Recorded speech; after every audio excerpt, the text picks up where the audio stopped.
Как тебе удалось сделать за несколько лет то, что у многих людей уходят десятилетия или даже вся жизнь? Ну, у тебя, насколько я только знаю, да, ты психолог, у тебя психологическая Практика. практика Да. личная, у тебя психологическая компания Центр Центр психотерапии. психотерапии, Да. спасибо, Центр психотерапии, у тебя школа, у тебя детский сад, Да. у тебя что-то еще, чего я не знаю, Институт психотерапии. институт психотерапии, да, у тебя шоу «Психохули», и это все ты. Ну, как, не только я. Да, в каждом проекте есть команда. Я активно не вовлечен во все сразу. Вот какие-то периоды в моей жизни что-то отходит чуть-чуть больше в фон, что-то появляется как-то более выпукло. Вот. Но да, я начинал, конечно, с центра психотерапии. Это в 2020 пандемийном году было. А, Здесь не было центра психотерапии. Ты, наверное, знаешь, Мгм. ты еще раньше, чем я приехал сюда. Вот. И это была такая, наверное, переживалась внутри как некоторая авантюра смелая, потому что большинство знакомых и друзей говорили: «Не, ты чё, какая психология, психотерапия в Грузии, в Батуми? Тут на берегу моря вино, церковь там и там друг — это вообще все психотерапевты». Вот, но как-то, так как мне, в принципе, что-то еще предложить Грузии было нечего в тот момент, я, ну, решил пойти в эту сторону. И вот с моим партнером Юлей мы открыли первый центр психотерапии. Это вообще был одна комната, ну, которая стала кабинетом Мгм. в хостеле, который из-за регуляции ковидных не работал. И нам за символические там $250 или $200, что-то Мгм. такое, тогда сдали эту комнату. Вот. И, собственно, дело пошло. Вот начали обращаться клиенты. Кроме этого, мы еще работать начали с детьми. Мгм. Мы делали всевозможные там развивашки, игры, настольные, там мафии. Ну, все, что можно было делать, мы голодные, мотивированные Мгм. делали. Более того, развлечений особо в Батуми тогда тоже не было. А, Нам стали родители давать обратные связи, что дети с огромным удовольствием, радостью к нам приходят, вот что там ждут выходных. И, собственно, как-то начал потихоньку зреть вопрос, а не стоит ли нам как-то более сфокусироваться на детях, кроме практики. И мы тогда а, запустили садик, первый детский садик. Вот. Так совпало, что это был... Сейчас я уже ретроспективно понимаю, что тогда это был период, когда активно начали ехать экспаты и, собственно, наши основные клиенты. И в садике мы так жили, наверное, несколько месяцев с перманентной очередью, там, столько же детей, сколько Мгм. мы могли принять. То есть были в листе ожиданий, и как только освобождалось место, люди приходили. Мы зашли в такой проект, мы начали второй садик открывать, вот, параллельно открывали второй центр психотерапии. Мгм. Но появлялись как-то люди, которые говорили: «Слушай, ну, там, у тебя клево получается, я хочу, ну, там, тоже чем-то здесь заниматься, давай там запартнеримся». Вот, и, ну, из этого получались такие достаточно интересные союзы, да, которые помогали там расти, развиваться. Позже появилась школа. Школа для меня сейчас такой, наверное, самый актуальный проект. Я, ну, больше всего как-то в него вкладываюсь душевно. Вместе с женой мы так, ну, прям созидаем эту школу. И Мгм. основной ее, наверное, основное такое УТП, как говорится, да, на языке бизнеса, это сделать школу, которая а, в будущем не создаст условий и оснований для клиентов психотерапии идти из-за школы в психотерапию. Да, мы еще не сказали, сколько у тебя детей. Сколько у тебя детей? Ой, у меня 4 детей. Вот самому младшему сейчас 4-й месяц, вот 19 января, не знаю, когда выйдет ваш выпуск, но 19 января, либо ему уже будет Так он уже 19 января уже был. Сегодня февраля. 12 февраля. февраля. Я понял. Через неделю. Через неделю, да, ему исполнится, да, 4 месяца. Супер. Вот. И как-то, да, родительство тоже такая важная часть моей жизни, которая сейчас занимает больше времени, чем бизнес. Ладно, давай немножко в историю окунемся. Давай. Как вообще, почему Батуми? Как здесь оказался? Как здесь остался? Есть версия, которую можно на камере, которую... Ну, мы только ту, которую можно. Но Да. если ты расскажешь реальную, будет еще лучше. Ну, собственно, реальная история такова, что я какой-то в 19 году у меня там возникли некоторые сложности в Украине, откуда я работал в банке, и правоохранительные органы Мгм. Украины очень, как это ни странно, вернее, как не жаль это констатировать, коррумпированные ребята решили, что я им как-то много чего должен. Вот. И, ну, в силу того, что я был руководителем банка, ко мне было много вопросов, почему банк не выдержал регуляций, которые Мгм. постоянно ужесточались в Украине, вот начиная с 2014 года. Вот. Банк зашел в ликвидацию, началось уголовное дело, и я решил, что мне, ну, какая история там защищаться от всевозможных нападок и там требований дать денег не очень подходит, и я уехал. Мгм. А в Батуми оказался довольно случайно. Мне мой друг сказал, что, слушай, у меня, говорит, есть квартира в Батуми, можешь поехать там пожить, пока адвокаты как-то тут Мгм. вопросы там, ну, регулируют. И я ехал, в принципе, пожить весну вот 2020 года. Я уехал осенью 19-го, и зимой 2020 года, в январе я оказался в Батуми с идеей, что я поживу там до мая. В мае Мгм. начнется сезон, я уеду. Но, как уже известно, началась пандемия в марте, закрылась Грузия в марте, в смысле, вот, и я остался здесь вроде как вынужденно, но, собственно, это лето, оно как раз поменяло вообще, ну, все мои планы. Я начал здесь открывать, там, вот центр открыл, собственно, Мгм. психотерапии, начал здесь практику и влюбился в Грузию, в Батуми, в грузинскую культуру, кухню, природу, вот, ну, все то, что до сих пор меня радует уже 6-й год. Банальный вопрос задам, но тем не менее, насколько ты занимался бизнесом в Украине, занимаешься бизнесом в Грузии, насколько легко или сложнее, какие-то особенности, может быть, есть ведение бизнеса в Грузии, в отличие от других стран, где ты работал? Ну, я работал в бизнесе только в Украине, и в Украине там 16-19 года бизнесом заниматься было, ну, по-разному. То есть в чем-то, скажем так, не сложно, но в Грузии по сравнению с Украиной я бы сказал, что заниматься бизнесом легко и комфортно. Вот меня очень впечатлило, когда я первый раз пошел регистрировать компанию, юрлицо, Мгм. как это быстро делается, что все в одном месте, и тут же тебе и счет открывают, и тебе не нужно бегать там с кучей бумажек там по разным инстанциям. Вот, и есть возможность зарегистрировать компанию быстро, там чуть больше ты платишь, есть Мгм. возможность там по стандартной процедуре пойти. Даже такие мелочи, они, ну, как-то очень меня порадовали, плюс все в цифровом виде, ну, это было таким большим преимуществом. И позже, когда меня спрашивали друзья там про открытие бизнеса, ну, которые Мгм. живут там в других странах, вот, Мгм. ну, имеют интерес к Грузии, но я как-то всегда это как преимущество Грузии озвучивал. Мгм. Такую легкость, простоту, ну и, наверное, комфорт с точки зрения там каких-то проверок. Вот ни разу к нам не приходили за Вот, взятками. хотел как раз Вот, поговорить. да, вот это такая классная штука. Про взятки на бытовом уровне согласен полностью, тоже ни разу не сталкивался. А вообще, как, ну, проверки, все равно какие-то приходят, там у вас дети Да, и да. так далее. То есть какие-то органы все равно должны интересоваться, чем вы занимаетесь, или вообще никто не приходит? Не, приходят. У нас был инцидент с одним из клиентов, который, ну, как-то он почему-то решил, что мы как-то не так там оказывали услугу вот в одном из бизнесов. Я не буду уточнять, чтобы Не суть. уже так город маленький, история Мгм. узнаваемая. И вот он, пользуясь административным рычагом, начал направлять к нам огромное количество проверок. Большинство проверок, ну, то есть они приходят как-то, вот все, мы к вам в проверкой.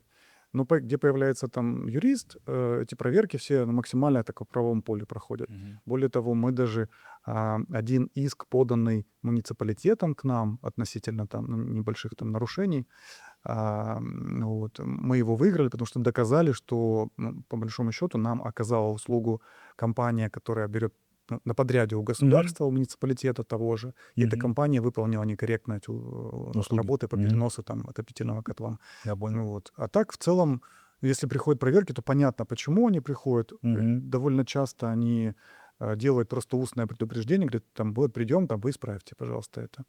Вот, приходит в следующий раз, мы исправили, все, к нам вопросов больше нет. Ну, то есть настолько все легко, или все-таки были какие-то моменты, которые ты там все закрываю, нафиг мне этот бизнес нужен, все как бы. Ну, были, да, но они, как, я думаю, они больше связаны не с регуляциями, а скорее с вот тем, что, ну, Батуми — это город такой, где, ну, скажем, много людей приезжает и уезжает, Мгм. да, вот есть такая, ну, какая-то тенденция последних лет, по крайней мере, Мгм. и я понимаю, что, чтобы прогнозировать рынок, вот в сфере услуг, как я делаю, Мгм. да, там школы, садики, все равно мы больше ориентированы на экспатов, то нужно очень, ну, какие-то нестандартные применять подходы к этому прогнозированию. То не факт, что мы угадаем. Ну вот, соответственно, иногда бывало такое ощущение, что мы там летом пахали в школе Мгм. и не знали, наберем ли мы количество детей, чтобы выйти На там по зиму. окупаемости. Мгм. Ну, вообще, да, на год учебный. Потому что мы же несем довольно большие расходы, это помещение, это фонд заработных Мгм. плат. Вот, поэтому мы так, ну, были в напряжении. Но все получилось. Вот, и, в принципе, здесь вот в Батуми работает очень хорошо репутация, сарафанное радио то же самое. Если ты делаешь хорошо то, что ты делаешь, Мгм. клиенты будут, тебе будет много, потому что все друг другу советуют. Вот такая особенность, наверно, маленького города. И ты хорошую тему завел по поводу прогнозирования следующего года. У тебя вообще как бизнес растет или падает, или все так же, как в прошлом году? Объясню, в связи с чем мой вопрос. Я занимаюсь бизнесом Я тоже оказываю услуги по покупке и продаже недвижимости в городе Батуми, вообще в Грузии. И последнее время один из страхов наших клиентов: вот, все уедут, как бы никого не будет, там Батуми будет опять туристическим городом и так далее, и так далее. Все, она закончится, все идет к мирным переговорам. Сейчас все украинцы поедут восстанавливать свою страну. Русские тоже куда-нибудь едут дальше страны. Как у тебя, как ты с этим живешь, и какие у тебя прогнозы по этому поводу, Знаешь, твоему я бизнесу? я не верю, что все уедут. Вот, ну, прям не верю. Ну, во-первых, я наблюдаю, как город развивается там, фактически с начала 2020 года. А, Я так иногда иду, знаешь, поднимаю голову вверх, вот наблюдаю это невероятное количество там каких-то очень современных красивых зданий там по улице Шартау. Вот если Мгм. ты помнишь, как было раньше? Да, да. И сейчас, да. И я не верю, что, ну, люди прям уедут, что будет что-то такое, что там вот мы ходим по полупустым улицам и некому там услуги наши потреблять. Вот. Я думаю, что, ну, какая-то такая вот какое-то движение миграционное будет происходить наверняка, но даже если говорить про позитивные прогнозы, там, ну, очень хочется верить, что жизнь скоро наладится, Мгм. то у Батуми, вообще в целом у Грузии же там очень крутое авиасообщение, и мои родственники до войны прилетали, ну, то есть они там вот в Одессе там садились в самолет, и уже там через 1,5 часа они здесь, в Батуми. Мгм. Ну, вот, ну, это как на автобусе в соседний город съездить. Ну, Мгм. очень легко, доступно, плюс это недорого. Вот, поэтому даже если мы говорим о том, что какая-то часть людей здесь не будет жить постоянно, потому что уедут, но так или иначе, Нет, вряд есть. ли они перестанут какие-то иметь тут точки привязки вот к этому Окей, я городу. согласен с тобой полностью, в твоих рассуждениях абсолютно придерживаюсь такого же мнения.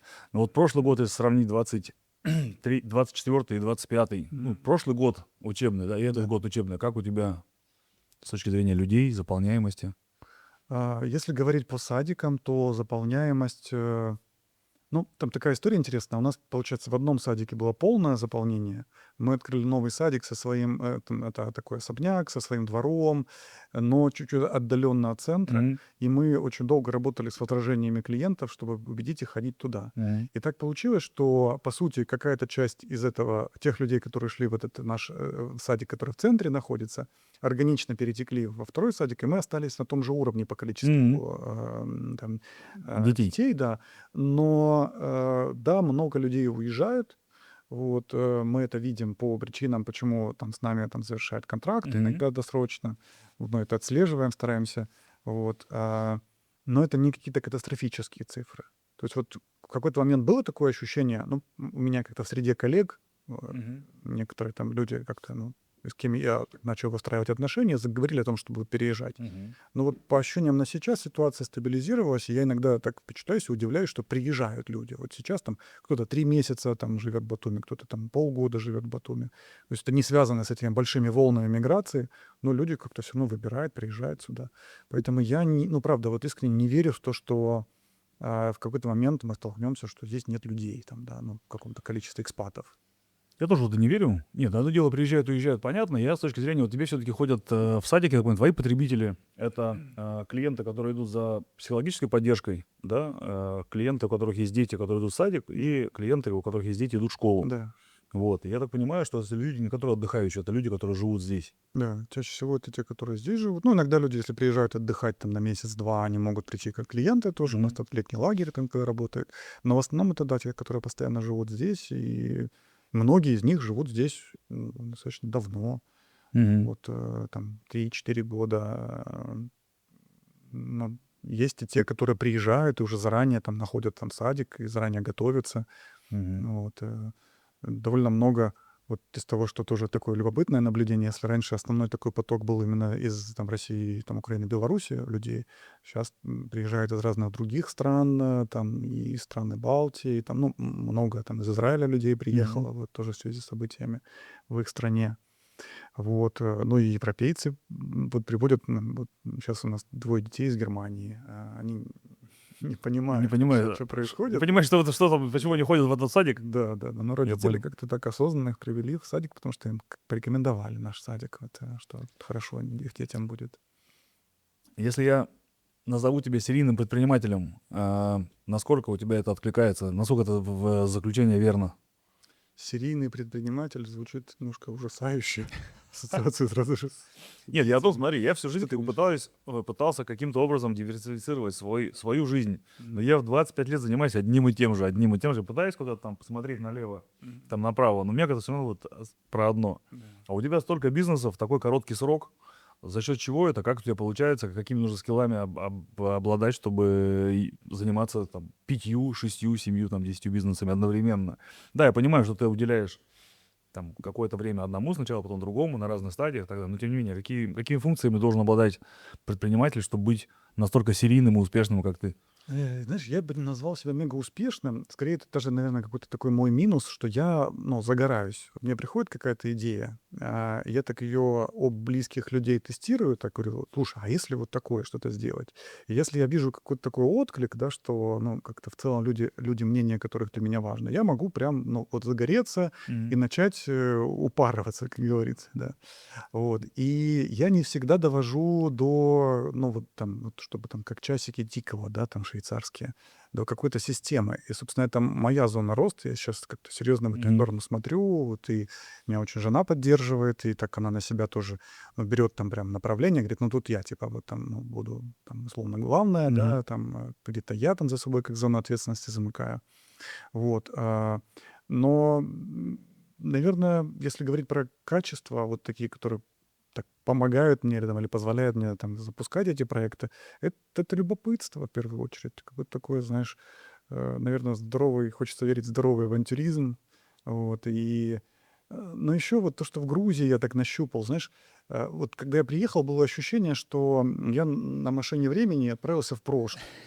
Вот, и Хорошо сказано. да, и какие-то там сервисы или какие-то, ну, скажем так, фишки, которые вот там, откуда я уже давно в быту, там это все абсолютно воспринимается как нормально, здесь еще этого нет, оно еще не Мгм. дошло. Вот, и поэтому немножечко как будто бы у тебя есть лайфхаки, ты можешь плюс-минус прогнозировать, что будет дальше, ну вот, и это делать. Это прям клево. Вот. Мгм. Мне очень нравится. Допустим, опять же, 20-й год, там 21-й, днем с огнем кофейню не найти было, вот, да, чтобы выпить кофе, взять с собой, там, пойти вкусно, какой-то капучино. Вот. За 8 лари. Ну, Я всегда наслаждался, я помню, никогда не забуду это время, когда где-то 20 год, когда можно на каждом углу можно выпить кофе по-батумски да, да, да. за 1 лари. Вот, Который сейчас да. стоит 3. Ну, максимум, я и по 2 иногда встречаю. Притом чудесный кофе, Да, очень и вкусный. мне этого хватало. Появились какие-то кофейни эти. Мне эти кофейни, причем кофейни открываются, закрываются, открываются, закрываются.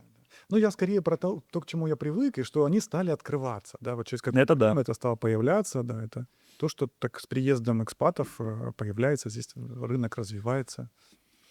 Ну, тебе повезло или ты знал, что так случится, что вот, ну, открыть центр психологии и потом, ну, то есть в 21 году, когда пандемия, да, и многих же, многие потеряли работу, многие закрыли дома, да, в замкнутом пространстве, и многие люди остались одни, и им необходима была психологическая поддержка. То есть ты здесь это знал, предвидел или как вообще так получилось? А потом война, потом приехали люди еще с большими травмами. И, естественно, я понимаю, почему этот бизнес у тебя, ну, как бы бустанул, да, или там рос, у тебя 2 центра сейчас там в разных Да, локациях, да. много психологов. Я понимаю, почему это надо, потому что, ну, люди столкнулись с, м, с таким, с чем никогда не сталкивались, и не могли даже представить, что столкнутся. И после пандемии тут же война, и как бы ты знал это, предчувствовал, или просто Нет, не знал, не предчувствовал. Я не хочу лукавить, знаешь, спекулировать на этой Нет, я не про войну сейчас, я больше... То есть пандемия открывался, Я это про был... супер Да, бизнес-скиллы, да. У да. меня их точно нет, этих Мгм. супер какой-то прозорливости, какой-то, знаешь, я не прогнозирую реальность.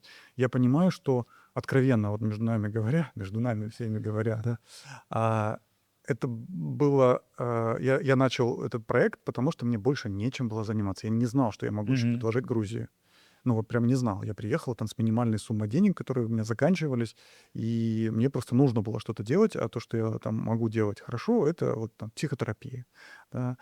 А, садики, школа, это вот было, ну что ты знаешь, вот как идти по... Вот ты идешь, и тебе, ну так, как дорога стелется, да, Мгм. вот, но не было какого-то сопротивления, скорее наоборот были какие-то там подсказки, какие-то где-то вот там, ну, не знаю, помощь людей каких-то, которые там желали всего лучшего, вот там каким-то образом советом могли помочь, там кто-то там как какими-то, как в Грузии, там много чего связями Мгм. решается, там договориться с кем-то, там с чем-то. Вот, поэтому оно как-то так развивалось. И, конечно, я не мог предвидеть такого большого количества людей, которые сюда поедут. Мгм. Я не мог предположить вот такой бурный, стремительный рост вообще Батуми, Грузии в целом. И, наверное, ну, если говорить о том, что это можно считать эквивалентом успеха, то это скорее тогда удача, да, какая-то там, вот что-то такое. Без дачи тоже никуда в бизнесе. 100% согласен, да, как раз вот. У меня какой-то небольшой пробел, я думаю, что и у зрителей наших тоже. Я не понял немножко, как ты из банкира превратился в психолога. То есть ты приехал сюда, и единственное, что ты умел, это там психология. А где... Ну, как банкир я тут явно не пригодился бы в грузинском Ну, законодательстве. не знаю, Тем смотри, более- сколько обменников открыто, сколько там обналичивают валюты туда-сюда и так далее. Твои скиллы, я думаю, пригодились бы здесь тоже.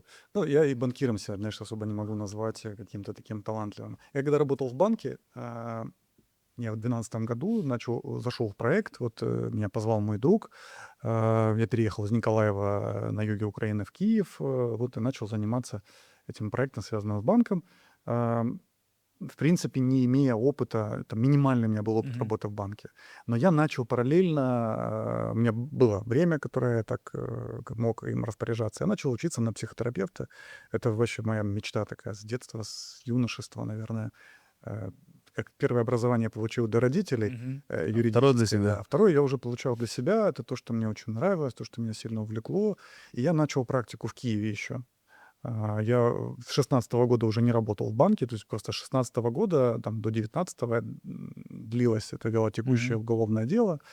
Вот, я занимался параллельно там у брата моего фотостудия в Киеве, я помогал, там продюсировал съемки, вот, вел практику. И когда я приехал сюда, там, допустим, фотостудия, у меня не было скиллов, чтобы открывать, потому что, ну, скорее я был так помощником брата Мгм. своего. Вот. Мой другой опыт, он был в рамках законодательной базы правовой системы Украины. А вот психотерапия — это было то, что как раз-таки независимо от того, в каком юридическом поле я нахожусь, да, люди плюс-минус там То есть как бы имеют определенные можно сказать, что обязанности. ты как бы хобби монетизировал в жизнь. Так То есть ты можно работал в сказать. банке, у тебя была мечта там быть психологом, ты отучился, получил образование, получил какое-то пермит, условно говоря, да, чтобы людям помогать, Да, да, и приехал сюда и не мог ничего лучше найти, чем заниматься любимым делом. Все правильно понимаю? правильно ты понимаешь. Супер. Правильно. Вообще, мне кажется, мечта каждого человека из хобби, из любимого дела сделать бизнес, который будет приносить тебе не только удовольствие, но еще и деньги. Да, Звучит да. супер. А вы знаете, что большинство объявлений на сайтах-агрегаторах — это фейки? Мы на рынке Грузии уже 7 лет и знаем, где подвох. Мы показываем вам только реальные квартиры с проверенными документами, потому что мы ценим ваше время и нашу репутацию. Хотите проверить? Пишите нам прямо сейчас. Компания. А что с конкуренцией? Расскажи, пожалуйста. Вот ты здесь по поводу психологических центров, я так понимаю, что конкуренции нет. А вот с точки зрения садиков, я тоже много садиков и школ, и частных в том числе. Как вы здесь друг с другом? Насколько жестко у вас рынок? Насколько... То есть я понял, что барьеры для вступления в отрасль невысоки. Ну, то есть начать как бы сам садик или школу. Да. Нет административных препятствий, тебе нужно помещение, сотрудники, голова, свободное время и желание этим заниматься. Да. А что касается конкуренции, как у вас, насколько у вас много, сколько у вас человек вообще, сколько у вас предприятий таких? Садиков, школ. Садиков, ну, например, садиков, давай садиков начнем. Сколько садиков всего в частных, А, не государственных? Понимаешь, тут сложно посчитать, потому что очень многие садики работают условно в арендованной квартире, там вот как раз-таки без сотрудников, там какая-нибудь там женщина, у которой есть опыт воспитания своих детей, Это няня, ну, условно, да, садик. да, ну, там покупаются какие-то игрушки детям, Мгм. на коленке какая-то программа составляется и ставится небольшой ценник, там, Мгм. допустим, я знаю, садики есть по 350 лари в месяц, но мне очень А непонятно, без еды? кормят их еще, да. Вот. Чем? Ну, скорее Что всего, найдут в парке? возможно, да. Вот. Ну, я просто знаю, что такое есть, да, и это я их, ну, не определяю как конкурентов, потому Мгм. что, ну, у них свои клиенты, и, наверное, это чаще всего там знакомые, какие-то вот такой какой-то вот круг людей. Вот. А если говорить про конкурентов, наверное, ну, по школам можно назвать вот там 5-6 школ в Батуми, вот таких, как мы. То Мгм. есть государственные школы, Да. есть школы частные, ну, большие, которые Ну, типа 21 век типа какой-нибудь. 21 Да-да. век, Евро Ага. 2000, Мгм, да, мгм. вот, где эти школы переполнены, классы переполнены, но там привлекает цена Мгм. родителей, вот, и такого формата, как наша школа, это там порядка 10 детей в классе, это такого, ну, вот у нас в школе сейчас там до 10, до 100 детей. Мгм. Вот, мы на следующий год планируем там до 120-150 детей увеличить вот набор. То есть школа довольно камерная. Ну, вот если там помнишь свою школу в детстве, там, ну, человек 300-500, наверное. 1000 $1,5. 1500. Ну, Тысяча да. полторы, да. Да, ну вот тут, собственно, школа вот такого формата, Мгм. они, ну, мы, конечно, конкурируем за клиентов, вот, каждый берет чем-то своим. Наша школа вот тем, что она психологичная, что мы делаем большой упор на развитие метанавыков, ну, собственно, те навыки, которые помогают уже там детям, когда они вырастают, если они их осваивают, там, Мгм. быть эффективными, быть успешными в широком смысле этого слова. Это выстраивать здоровые отношения, это строить карьеру, бизнес, это определять ну, какую-то свою самооценку на достаточно хорошем уровне, это там тот же тайм-менеджмент, критическое мышление, ну, довольно много Мгм. того, что школа традиционно не дает. Кроме этого, у нас идет акцент на обязательно в программу уходит финансовая грамотность, то есть дети тоже основы бизнеса даже там, ну, вот у них есть возможность освоить профориентация, Мгм. и знание языков. То есть вот английский язык у нас 5 дней в неделю, дети довольно много его с носителями, его учат, довольно хорошо его осваивают, потому что так или иначе, все-таки особенность города такая, что некоторые здесь живут там транзитно, а дальше там едут в Европу, в там, Америку, ну, куда угодно. И ну, международный язык знать это, конечно, важно. Вот поэтому мы этим берем, да, какие-то есть там школа, которая, она, скажем так, IT-уклон имеет. Есть школа, Мгм. которая там, ну, какие-то свои там фишки вот у них. То есть каждый какую-то, ну, свое такое, как Позиционирование. У позиционирование каждой школы определяет. Да, да, школа да. свое И позиционирование. мы, собственно, над этим постоянно работаем, постоянно исследуем этот рынок, мы постоянно мониторим конкурентов, мы исследуем мировые тренды, потому что ну, Мгм. у нас есть такая амбиция сделать там лучшую школу, говоря, если про Грузию, да, там на ближайшие планы, но в целом такую школу, которая будет ну, иметь такой, наверное, вес в Мгм. таком, В возможно, табелях о рангах в Грузии. не только в Грузии, вообще Вообще? хочется так, знаешь, как-то говорить Мгм. про, ну, такое пространство, ну, более широкое, там, Европа, да, Мгм. там, не знаю, постсоветское пространство точно, да, она как Мгм. бы там вот еще дальше. То есть это, если правильно понимаю, план по бизнесу, это не сделать там миллион садиков или миллион школ, да, расти так, а сделать одну, условно, школу, но ее увеличивать, количество детей увеличивать, там, количество там, знаний больше давать, да, быть более профессиональными там, и так далее. Правильно Ну, понимаю? Верно ли я понимаю? верно, это наверное, основная задача на ближайшее время. Но, конечно, мы хотим растить и открывать, растить бизнес и открывать школы и в других городах и странах. Мгм. Это тоже в планах есть, но вот важно создать этот продукт вот такой максимально а, классный, максимально удовлетворяющий Мгм. наши запросы, потому что наши дети учатся, вот наши там, да, вот двое. 4 человека. Да, да. Ну, Пой- сейчас дочка, средняя дочка одна в садике в нашем же, да, и Мгм. двое детей. Вот старшая дочка и средний сын в школе. И, собственно, да, и Лёшка, наш самый младший, он тоже, ну, я Скоро надеюсь, пойдет в что садик. пойдет в садик, а потом и нашу школу, да. Вот поэтому мы это делаем, так, как говорится, от души, да, с одной стороны, но делаем с таким, ну, скажем, условием, да, что, ну, мы это разделяем как ценности. Мы хотим этого нашим детям. И там, вот многие там, из родителей, которые являются нашими клиентами, приводя детей, действительно, ну, во многом вот те ценности, которые мы транслируем, и то, что мы из себя представляем, так со стороны, как семья, ну, для них это близко. Вот, поэтому доверяют, приводят детей, и ну, как-то наш бизнес при этом имеет возможность расти, несмотря на там какие-то... Миграционные Да, процессы, тенденции. которые, которые Да. происходят. Супер, окей. Про деньги можно говорить или нет? Конечно. почему нет? Ты на свои деньги открывал или привлек внешние инвестиции? Я привлек внешние инвестиции. То есть у меня изначально, если говорить про школу, да, потому что центр психотерапии — это были мои деньги. Когда я уже уехал из Украины, мой брат продал мою машину, перечислил мне там остаток денег, которые там остались. Вот, и я там, это были там что-то 3 тысячи, 4 тысячи долларов. То есть там в первый центр я купил в качестве большого стола, такой как элемент мебели он был, это теннисный стол. Мы его так закрывали тканью, а вечером так, когда после рабочего дня хотелось переключиться, расчехляли и играли в настольный теннис. Класс. Купили стулья, купили там какой-то чайник, ну, вообще минимально. И постепенно, потихонечку накапливали жирок, и уже когда мы открывали другие центры, второй центр, когда мы открывали, там уже, да, мы это делали на свои. Мы открыли еще один центр, просто мы первый закрыли. То есть у нас 2 сейчас центра, ну, условно говоря, тот, который был На первый. Камахидзе, который он закрыл. Камахидзе мы его Ты закрыл, да, его? Да, да, да. А вот уже там на Палиашвили, а потом это было в Абусаридзе, мы открывали уже там с партнерами. То есть, вот, А у тебя на Белобусеридзе? да. Это На Воксе, да, вон там? на Воксе, да. Я не был там. Там уже. же институт. Я был только вот здесь. Ну, ты понял, Да. Каргеладзе, вот здесь вот. Палиашвили, да. на Да, Паляшвили, да, в Да. старом городе. Да, вот, там, ну вот, собственно, были партнеры по школе, да, тоже изначально там была партнер, вот, ну, как-то мы не сошлись в плане того, как эту школу строить, что в нее вкладывать, там, каким образом, и я нашел там других партнеров, которые выкупили долю, вот, и, собственно, сейчас мы прекрасно сосуществуем, отлично, у каждого там есть своя зона ответственности, вот у нас там партнер Александр, он занимается цифровизацией нашей школы, он полностью все взял там вот эту зону ответственности на себя. Саша, я знаю, да, Сашу? Да. Я знаю его. Саша, да.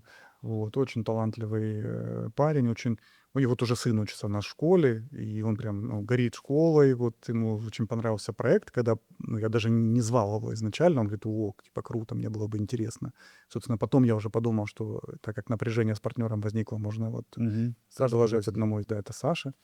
Вот, то есть мы хотим там геймифицировать обучение в школе, то есть и он все это на себя забирает, эти моменты. Вот.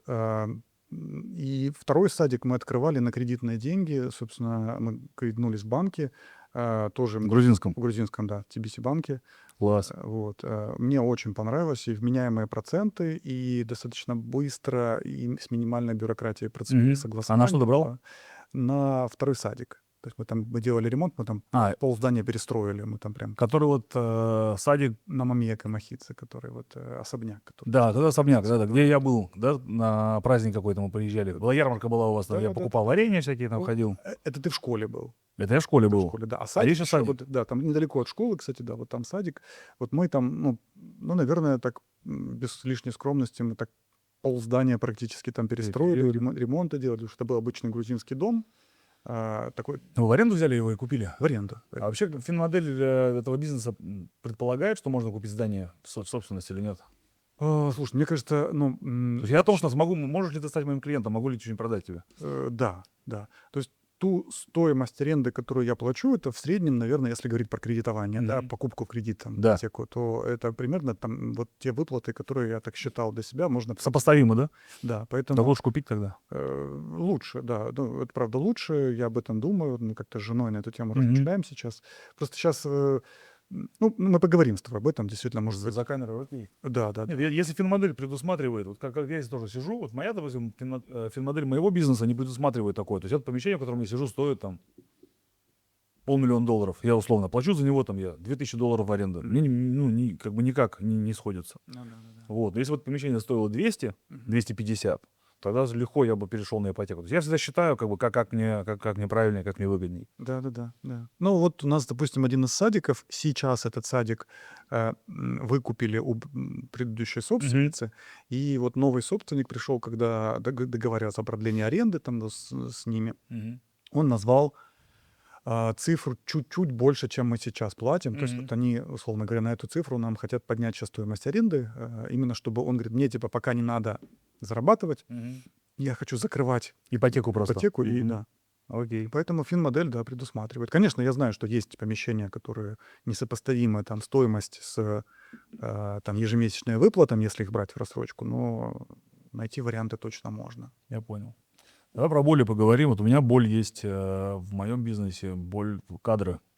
Я почему не мог никак открыть нормальное агентство в 2019 году, когда приехал сюда? Не с кем было работать. И сейчас у нас там менеджеры и там операторы профессиональные, и отдел маркетинга, и директор по развитию, там, ну, все, потому что много приехало людей после начала войны, и мы так бурно начали расти. Но все равно проблема с кадрами стоит остро. Вот у меня есть менеджеров отдела продаж, очень тяжело находить, потом я их учу, они учатся, и потом уезжают. Там, как правило, уезжают дальше в Штаты. То есть я так смотрю по моим, кто вот уезжал, как правило, все здесь поживут, получат документы, легализуются, поймут, что это не страшно жить за границей, и уезжают дальше.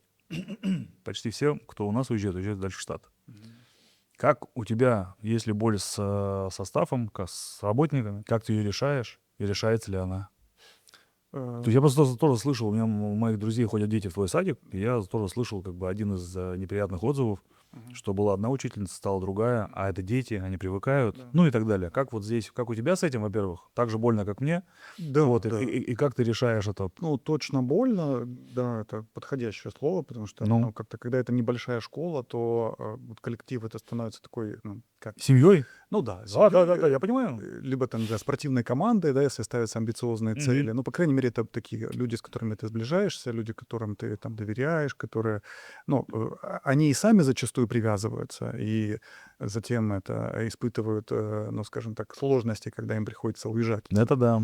Основная причина, конечно, да, это то, что уезжают люди, и у нас есть несколько там, ну, просто прекрасных педагогов, с которыми мы там со слезами прощались, вот там отвальную вечеринку делали, вот. Но при этом, если вот сейчас у школы, как у заведения, достаточно такая клевая репутация в плане того, что тут комфортно работать, что тут комфортный коллектив, что тут руководство не там не сходит с ума там, да, а в таком, ну, скорее таком коллегиальном контакте, да. Мгм. Мы там с нашей командой находимся, то есть мы, естественно, признаем их экспертность, мы многому у них учимся.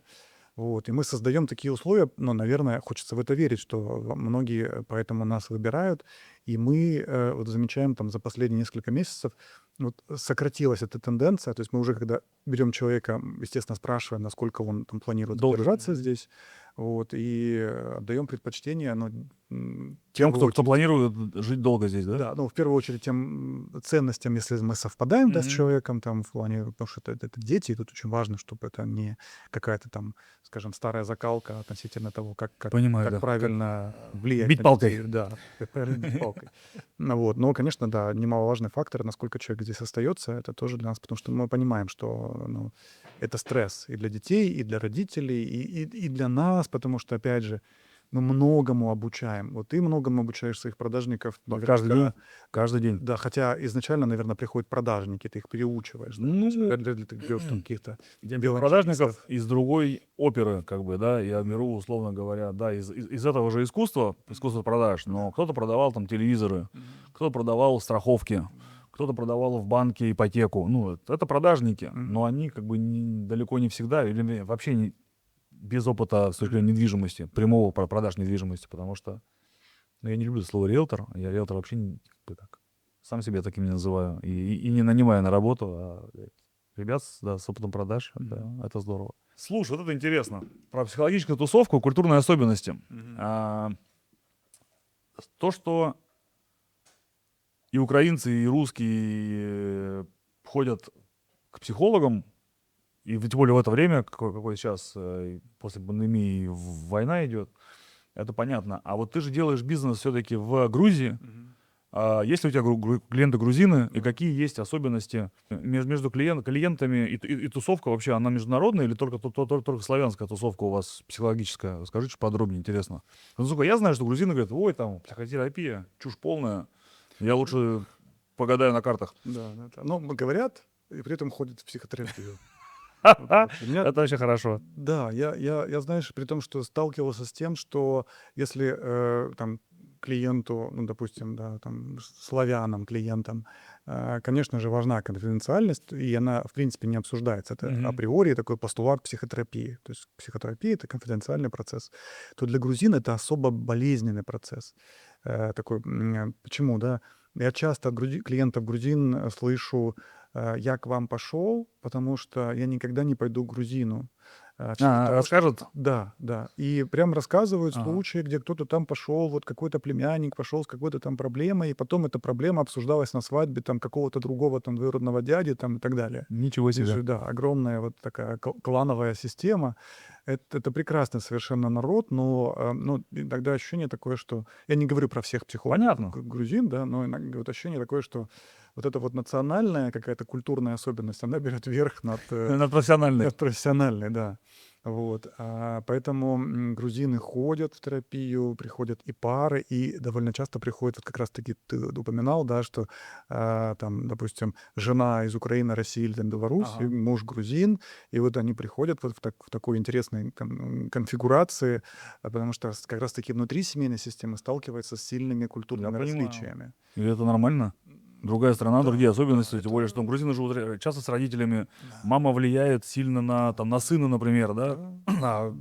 Ну, в общем, я понимаю. Ну, знаешь, вот, то есть, так, опять же, ну, не вдаваясь в подробности, да, то есть такие, ну, кейсы, как там 40 плюс там мужчина Да. приходит с запросом психотерапии, потому что мама и папа против того, чтобы он там женился на какой-то женщине, которую он любит уже там несколько лет.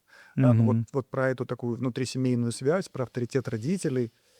Вот. Ну, еще из таких категорий, которые тоже ну, для меня стала такой любопытной, это моряки. Ну, моряки, конечно, работа такая достаточно Тяжелая. тяжелая, да, они иногда по 6-9 месяцев могут находиться в рейсе, вот, много напряжения, и там депрессии, панические атаки, ну, тем более, если, как мне вот один из моряков рассказывал, раньше можно было там всевозможные там вещества, облегчающие страдания сознания там применять, то Мгм. сейчас очень строго все, там обязательно у них контроль, и далеко не каждый даже там, ну, какой-то медикамент, выписанный психиатром, Мгм. да, Может, он проходит ну, тех требованиях, которые выставляет компания для того, чтобы там сотрудники, ну, они проходят регулярно анализы сдают вот в этом смысле. Вот, поэтому, да, это тоже такая категория. Потому что вообще моряки, хорошо тему завел интересную, поделюсь моим опытом общения с моряками. Я же как бы вообще из Сибири, там никогда морской темы не было. А я когда сюда приехал, я вот общался там с ребятами, мужчинами, грузинами. И я понял, что в Батуми, по большому счету, среди мужчин, среди молодых парней, там 17-18 лет, у них один из немногих, а может быть даже единственный социальный лифт, который они могут выбраться как бы в люди. Это вот морская история. Это вот начать юнгой, закончить капитаном. И недвижимость у нас покупают и коммерческую, и некоммерческую. Люди, капитаны, у них огромная зарплата. Это очень богатые люди. По местным меркам особенно. Вообще в мире богатые, а по местным меркам особенно богатые. И вот интересно, я наблюдал, что, вот, правда, социальный лист, все дети хотят быть моряками. Какое там строить, какое там это, вот моряком. Мир посмотрю, пройду эту лестницу, карьерную, стану богатым, куплю себе машину, там, квартиру, все остальное. Интересно. Вот для меня это было... Через призму моей профессии я часто слышу о том, что у меня, собственно, выбора не было, кроме как быть моряком. Да, вот приходит мужчина и говорит, вот, ну, все, семья, там, ну, многие там старики, там, нетрудоспособные, там, и так далее, они вот на плечи там этого Мгм. молодого моряка садятся, и он несет такую большую ответственность. Вот, да, ну, наверное, кто-то хочет, наверняка, да, но я про то, что это очень непростая работа. Не, я не говорю, что простая. Я говорю, что это, пожалуй, это единственный социальный лифт Да, в да, с точки Батуми, зрения такой серьезный социальный лифт, который может позволить себе каждый. Потому что есть академия морская, он и пошел там, после школы, отучился, получил какое-то образование, и пошел, вот, всю Да, жизнь идешь там. да. А так-то я понимаю, да, что полгода сидеть там в замкнутом пространстве, в трюме каком-то там, ну, в общем, я понимаю, что очень сложно. Окей, интересно про клиентов. Я не знал, что у тебя клиенты есть и грузины тоже. Вот. И у меня тоже так получилось в нашем бизнесе, что у нас тоже все больше и больше клиентов грузин. И это прекрасно на самом деле, потому что мы же делаем бизнес не только для экспатов, а вообще для всех. Конечно, да. А если про садик говорить, ходят ли тебе в садик грузинские дети? Ходят. Ну вот родители, когда приводят детей, собственно, один из таких критериев, которые они нам озвучивают, там, я хочу, чтобы мой ребенок там развивался там, не знаю, в русскоязычной, англоязычной среде. Мгм. Вот, ну, потому что имеют, наверное, там взгляды, чтобы ребенок дальше ехал куда-то там, грузинский ребенок, Мгм. вырастая, ехал дальше в какую-то из стран, там, да, и там продолжал уже свое обучение, жизнь, там, да, потому что, ну, такая интересная особенность. Вот мы выбираем Грузию для жизни, нам нравится Мгм. климат, нам нравится кухня, а многие грузины, ну, собственно, хотят оттуда уезжать, да, вот, Да, это правда. такая есть интересная, да, штука, вот. Нет, это нормально. Мне кажется, это нормально, абсолютно. Нет, я тоже думаю, что нормально. Мы-то откуда-то приехали сюда, а они так же, как и мы, Да. хотят уехать отсюда, откуда они Да. еще не уехали. Хорошо там, где нас нет, да. Это раз. Второе, ну, может быть, да. Там у них старт просто из Батуми от Черного моря, у меня был там старт из Новосибирска, там из степей, снегов и так далее. Вот для меня как бы вообще здорово. Они здесь выросли, родились, они хотят там дальше поехать там. Мне это поначалу было страшно слушать, то страшно, странно слушать, страшно. Да и страшно Наверное, тоже. страшно. Потому что я вообще я в Крыму родился, но я живу в степном Крыму, Мгм. а всю вот жизнь там основную прожил в Николаеве. И для меня там съездить на море, это недалеко было, но это всегда событие. А тут я живу на берегу моря, знаешь, так Мгм. ровно длинной набережной, по которой можно с удовольствием бегать, там шикарнейшие шторма, которые иногда там сносят эту набережную, ну, такая бушующая сила природы.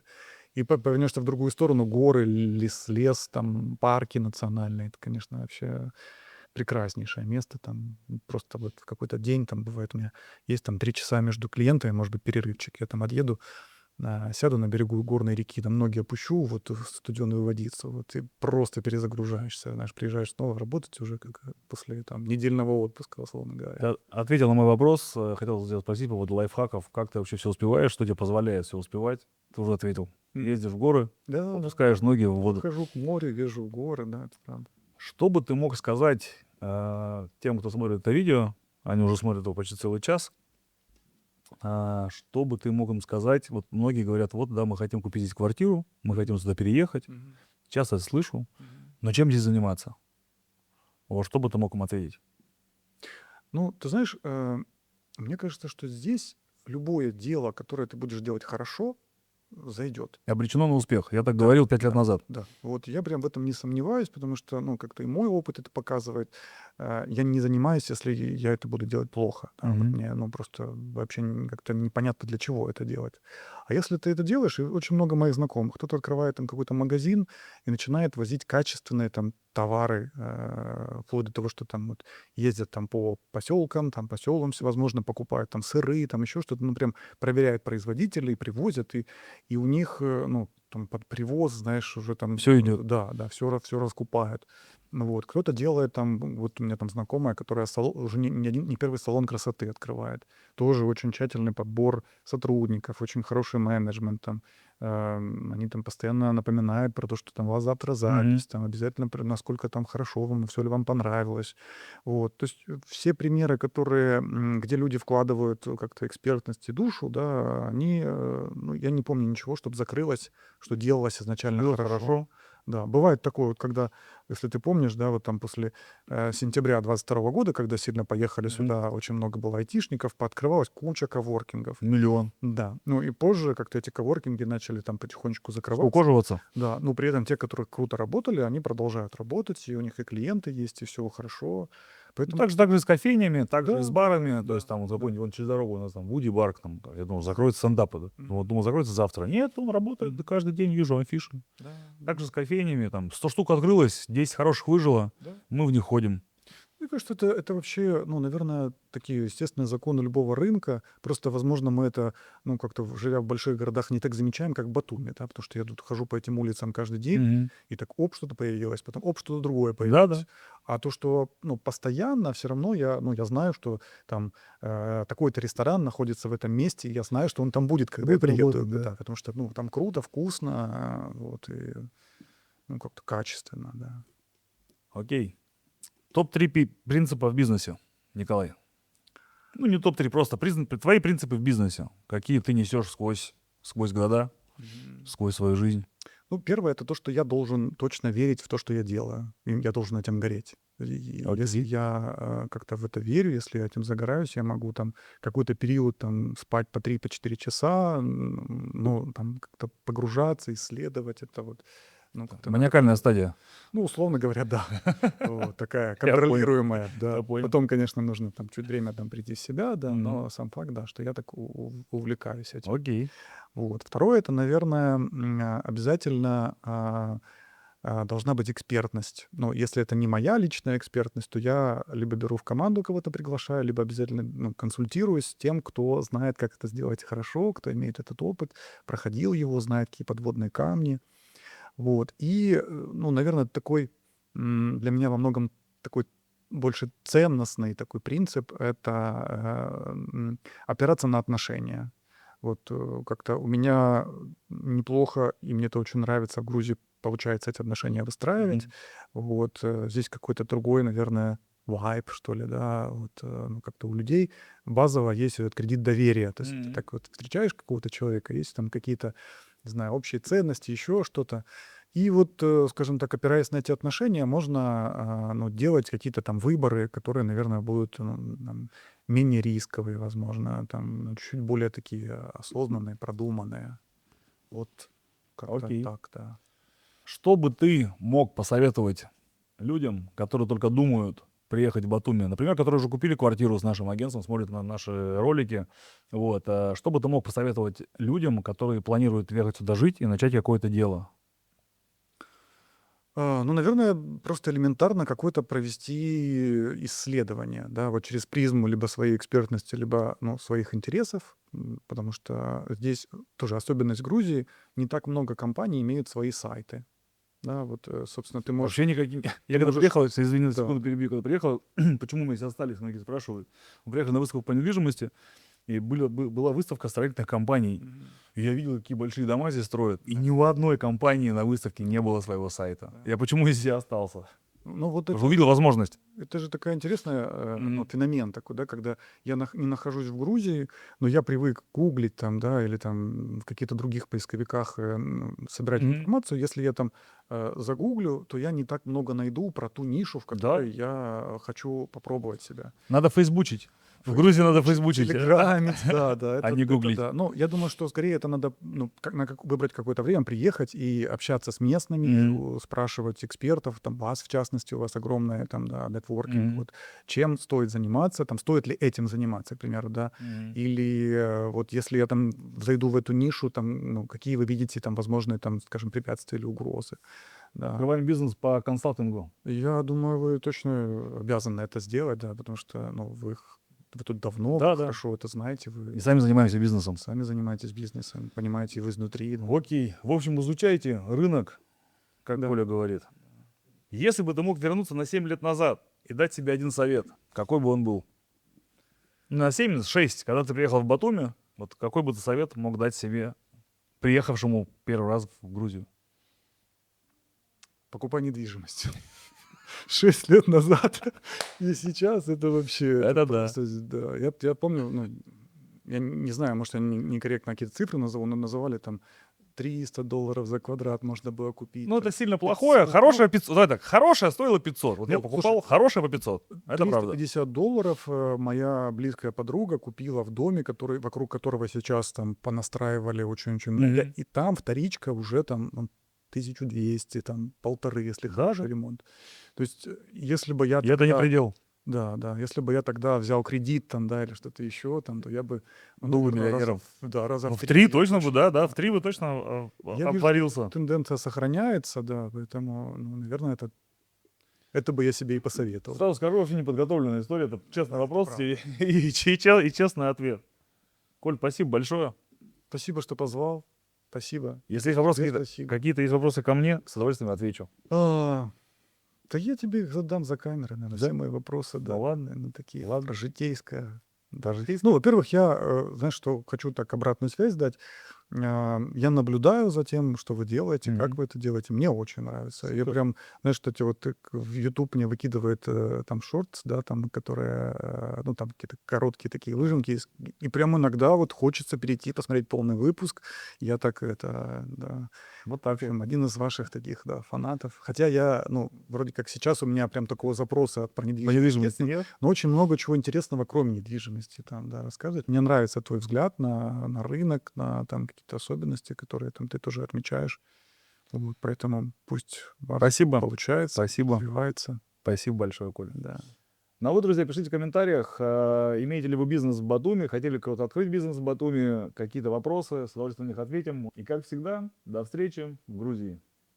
А вдруг твоя квартира уже в следующем ролике? Каждый раз, когда мы выкладываем новое видео, нам кто-то пишет: «О, вот это я и искал». Поэтому подпишись, чтобы не пропустить твою квартиру. Поставь лайк, напиши комментарий. Не западло же?